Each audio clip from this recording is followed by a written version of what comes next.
पहिली गोष्ट, देशाला जेव्हा प्रधानमंत्री संबोधित करतात तर देशावर येणाऱ्या संकटाच्या बद्दल,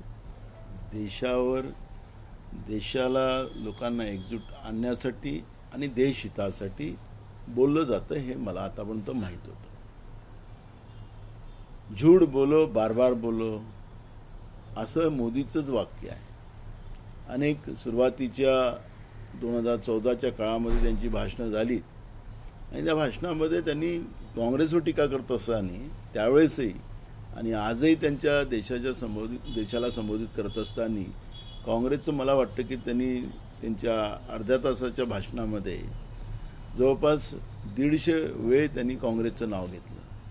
काँग्रेसची एवढी भीती मोदींना काय, 56 इंचीचा सीना आहे ना, पण ते 56 इंचचा सीना ट्रम्पच्या समोर कसा बागला हेही देशाने पाहिलेलं आहे.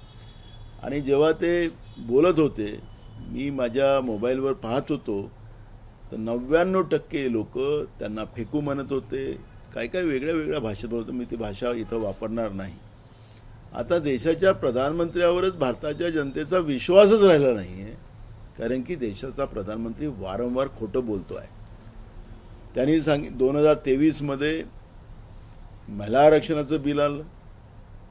त्या बिलामध्ये काँग्रेस सहित सगळ्या विरोधी पक्षांनी त्याला सपोर्ट केला, ते मंजूर झालं आणि यांनी सांगितले की आम्ही 2024च्या पहिले जनगणना करू आणि त्याच्या आधारावर या पद्धतीची रचना आम्ही तयार करू, पुनर्रचना त्याच्यामध्ये येईल.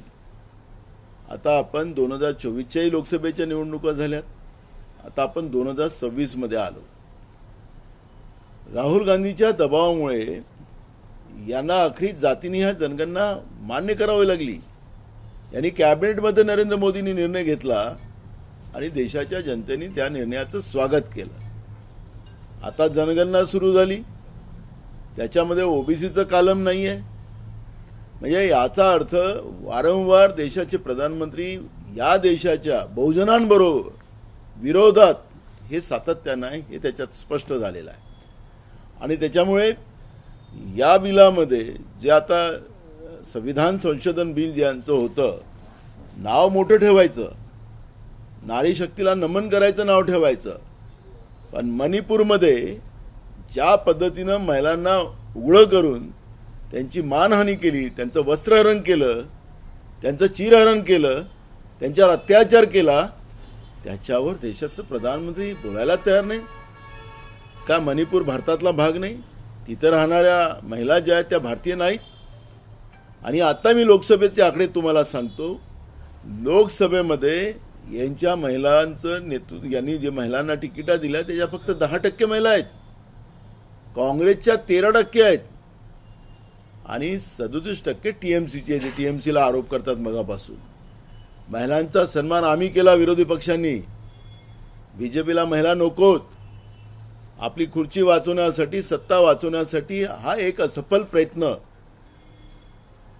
संविधान संशोधनाचं नाव देऊन त्यामध्ये नारी शक्तीचं नमन, हे नमन नारी शक्तीला नव्हतं, हे खुर्चीला होतं, सत्तेला होतं. हे त्याच्यातलं सत्य आहे. आणि मनुवादी व्यवस्था या देशामध्ये निर्माण करायचा जो अजेंडा आहे, यांचा जो मूळ पक्ष आहे, यांचा मूळ पक्ष बीजेपी नाही, यांचा मूळ पक्ष वेगळा पक्ष आहे, तो नागपूरमध्ये आहे, ते सगळ्यांना माहिती आहे.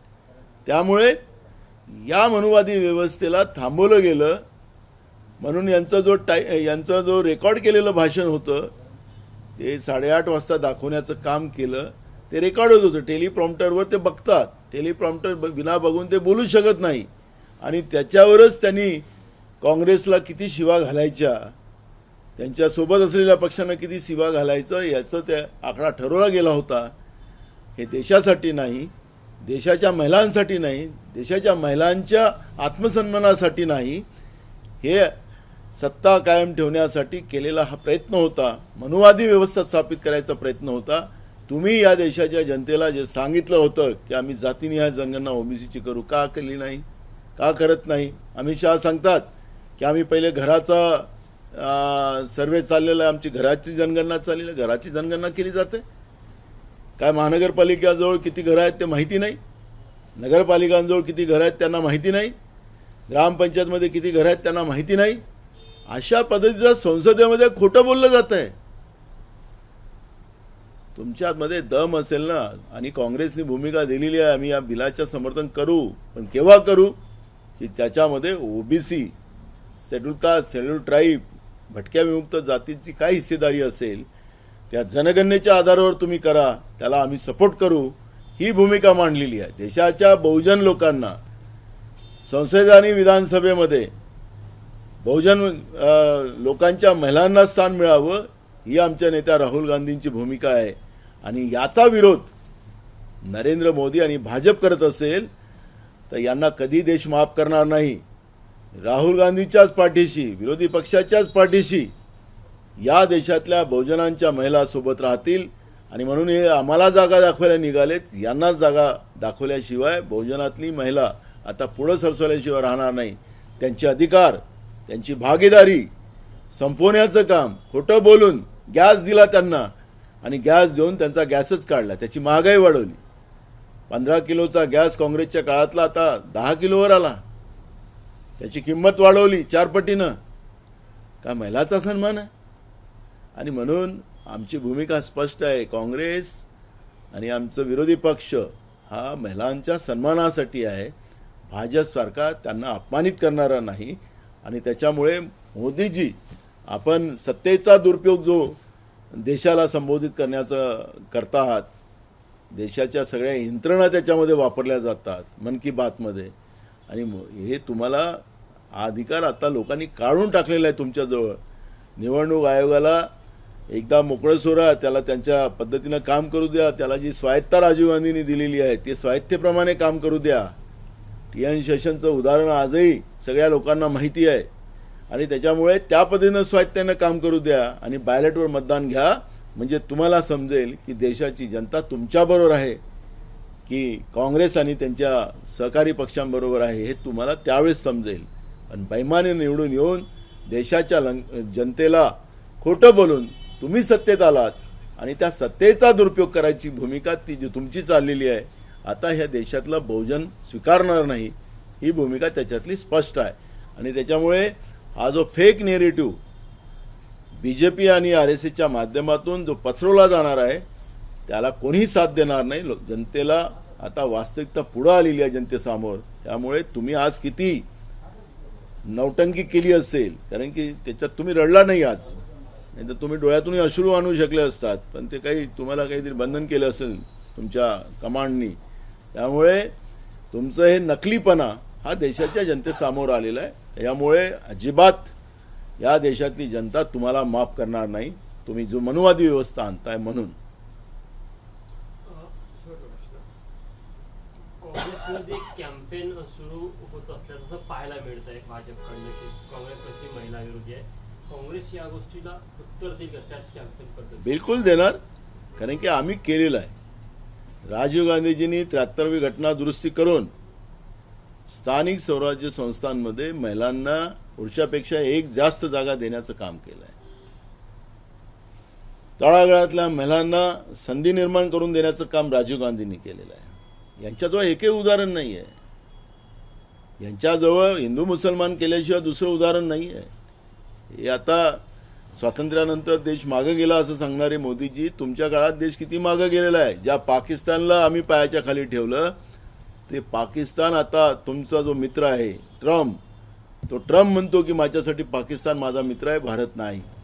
त्यामुळे या भारताचा अपमान, या अमेरिकेलाही आम्ही घाबरलो नाही, आमच्या नेत्या इंदिरा गांधी घाबरल्या नाही, आणि त्यांनी त्या अमेरिकेला उत्तर देऊन त्या पाकिस्तानच्या 2 तुकडे केले. तुमची हिंमत होऊ शकली नाही. तुम्हाला ट्रम्पचं नाव घ्यायला तुम्हाला भीती निर्माण होतं. तुम्ही या देशाची मान झुकवलेली आहे, आणि इराणसारख्या आपल्या मित्राला गमवण्याचं पाप तुम्ही केलेलं आहे, आणि त्याचा परिणाम महागाईचा आता या देशाला भोगावा लागणार आहे, हे नाकारता येणार नाही. तुम्ही नोटबंदीचा मुद्दा काढला. नोटबंदीमध्ये गरिबांना लाईनमध्ये लावून तुमच्या मित्रांना तुम्ही फायदा दिला, अदानींसारख्या लोकांना. बँका लुटल्या गेल्यात, तुम्ही त्या नोटबंदीचं समर्थन करताय. राहुल गांधीजी आणि सोनियाजींनी तुम्हाला पत्र लिहिलं होतं कोरोनाच्या काळात की ही बिमारी महामारी आहे, याला थांबवा. तुम्ही चेष्टा करत होतात की या हे आमच्या देशाच्या लोकांना होणार नाही, तुम्हाला होते तुम्ही इटलीला चालले जा, अशा पद्धतीची चेष्टा तुम्ही करत होता. त्या देशातले लोक जे मरम पावलेत, घरातले प्रमुख लोक मरम पावलेत, अनेक आयाबहिणीच्या कपाळाची कुंकू पुसलं गेलं, त्या पापाची भागीदारी तुम्ही आहात. तुम्ही का नाही त्यावेळेस देशाच्या सगळ्या सीमा सील केल्यात, याचं उत्तर तुम्ही देणार नाही. आम्ही विरोध केला होता, सांगितलं आमच्या नेत्यांनी, पण तुम्ही ऐकला नाहीत आणि अनेक लोकांना आपला जीव गमवावा लागला या देशामध्ये. आज तुम्ही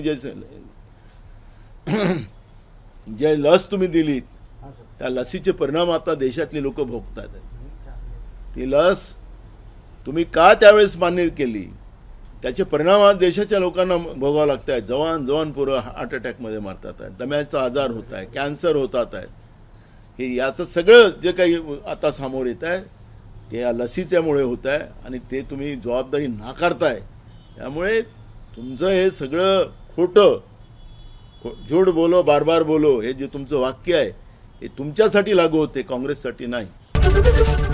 एबीपी माझा, उघडा डोळे बघा नीट.